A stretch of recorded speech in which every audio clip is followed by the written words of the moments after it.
On November 5, 1983, on a rig in the North Sea called Byford Dolphin, a steel clamp released a diving bell from a living chamber while the entire system was still pressurized to 9 atmospheres. 4 saturation divers and 1 dive tender died, but they did not drown. They did not suffocate. They did not bleed out. Their blood boiled. Every dissolved gas in their bodies came out of solution at once. Fat separated from their blood and solidified inside their hearts. Death arrived before the nervous system could register that anything had changed. The pressure drop took less than a single millisecond, and that is not a figure of speech. That is the measured physics of what happened. 5 men went from 9 atmospheres to 1 in less time than it takes a single neuron to fire. 9 atmospheres. That is the pressure at roughly 80 meters beneath the surface of the North Sea. It is not a number the human body objects to. A saturation diver can live at that pressure for weeks without complaint. The chamber becomes home. The gas mix becomes normal air. The body adapts. What killed those 5 men was not the depth. It was not the pressure. It was the speed. Imagine taking a bottle of champagne and removing the cork not with a pop, but by vaporizing the glass neck in a nanosecond. Every bubble that would normally form over hours forms simultaneously. Now imagine that the liquid is not champagne, but blood. And the bubbles are not carbon dioxide, but nitrogen, helium, and fat. The Byford Dolphin accident is not a story about a mechanical failure. It is a story about what physics does to biology when you remove a constraint instantly. And the constraint that was removed was a door. To understand what happened, you first have to understand saturation diving. At depth, your tissues absorb inert gas from the air you breathe. The longer you stay, the more gas dissolves into your blood, your fat, your bones.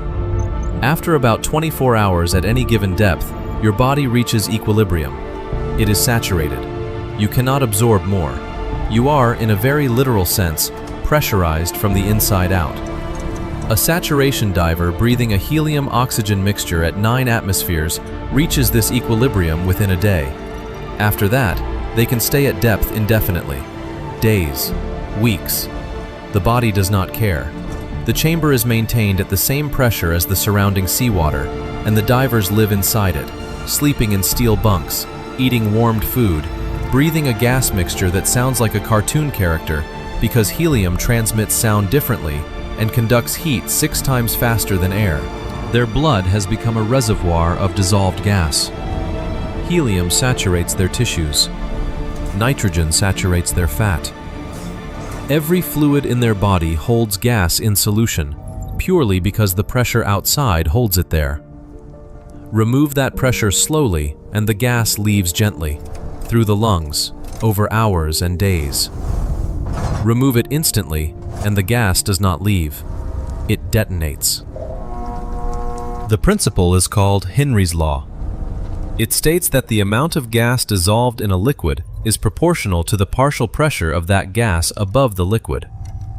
Increase the pressure, and more gas dissolves. Decrease the pressure, and gas comes out of solution. This is the same law that puts fizz in a soda can. The can is sealed at high pressure. Carbon dioxide dissolves into the liquid. When you open it, you reduce the pressure, and the gas comes out of solution as bubbles. At 9 atmospheres, the blood of a saturation diver holds roughly 9 times the dissolved gas it would at the surface. Helium and nitrogen are dissolved throughout the blood plasma, the tissue fluid, the fat stores, the bone marrow. The body is a saturated solution. Now picture what happens when the pressure drops from 9 atmospheres to 1 in under a millisecond. Henry's law does not have a speed limit. It executes instantly. The gas does not have time to travel to the lungs. It does not have time to diffuse.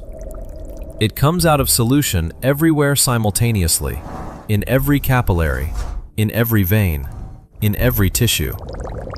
The blood does not just bubble, it erupts. And then something else happens, something the pathologists were not prepared for. When the examiners opened the bodies, they found gas.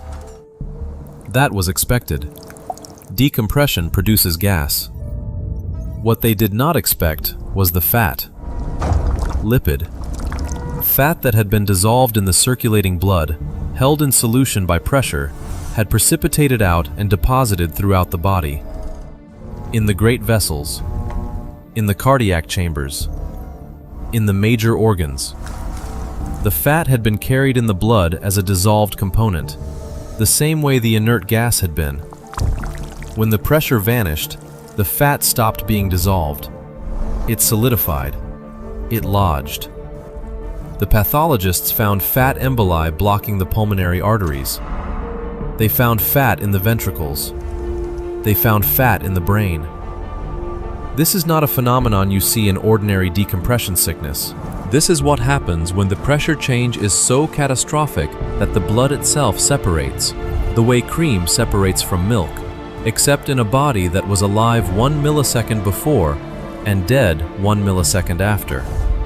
The examiners concluded that death was instantaneous, not near instantaneous, not effectively instantaneous, instantaneous.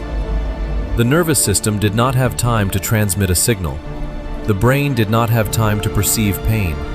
The body was destroyed faster than thought. If you want to understand how unusual this is, consider the ordinary version of the same physics. Decompression sickness. The bends. When a diver ascends too quickly, dissolved gas comes out of solution as bubbles, but over minutes and hours, not milliseconds. Those bubbles lodge in joints, causing the characteristic pain that gave the condition its name. They lodge in the spinal cord, causing paralysis. They lodge in the brain, causing stroke-like symptoms. This is the same law, the same mechanism, the same Henry's law, just slowed down. The men who built the Brooklyn Bridge learned this the hard way.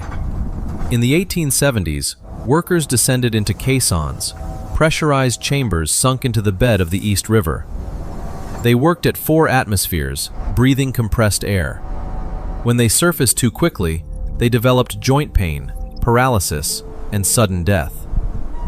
Washington Roebling, the engineer who oversaw the bridge, was himself crippled by decompression sickness. He spent the rest of his life directing construction from his bedroom window.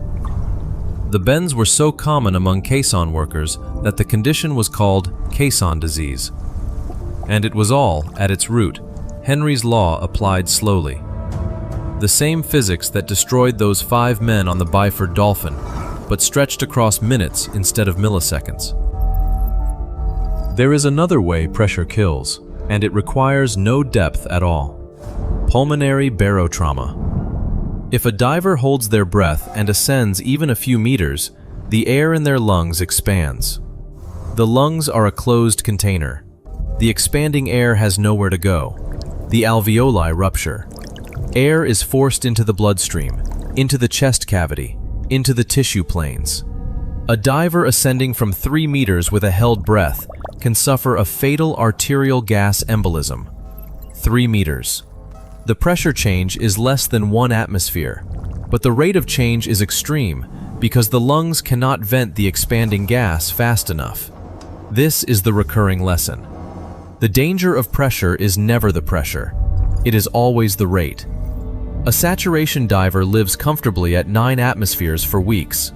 A breath hold diver dies from a single atmosphere of change over seconds. The same physics governs both. The only variable that matters is how fast the pressure moves.